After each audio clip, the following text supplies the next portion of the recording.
Health news మీకోసం.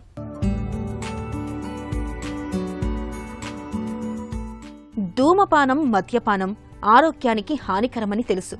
అయితే ఈ రెండు జత కలిస్తే మరింత ప్రమాదమని హెచ్చరిస్తున్నారు పరిశోధకులు. వీటి అలవాటుకు కూడా ఒకదానితో మరొకదానికి సంబంధం ఉందని అధ్యయనంలో తేలింది. మామూలుగా పొగ తాగని వారు కూడా మద్యం తాగేటప్పుడు దమ్ము కొడుతూ ఉంటారు. ఈ రెండిటికి ఏదైనా సంబంధం ఉందా అని ఆరా తీశారు CCMBకి చెందిన పరిశోధకులు.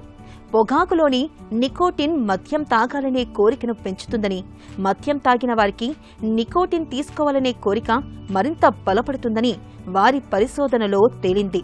ఆల్కహాల్, నికోటిన్ను పదే పదే తీసుకోవడంతో మెదడులోని అభ్యాస సర్క్యూట్లో అవి జతగా మారుతాయని, దీంతో ఒకటి తీసుకుంటే ఇంకొకటి కావాలనిపిస్తుందని పరిశోధకులు వివరిస్తున్నారు.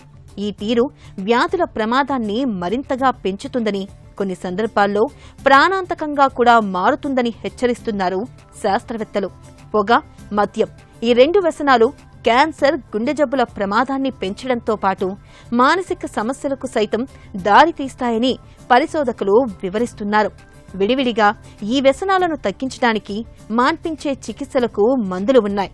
అయితే పొగ, మద్యం రెండూ అలవాటు ఉన్న వారిలో ఈ చికిత్సలు అంత ప్రభావవంతంగా లేవు.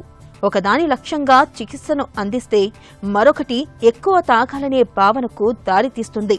మద్యం, పొగాకు ఒకదానితో మరొకటి జతకూడేందుకు కారణం గ్లూటమేట్. ఇది మెదడులోని అతిపెద్ద ఉత్తేజకరమైన న్యూరో ట్రాన్స్మిటర్.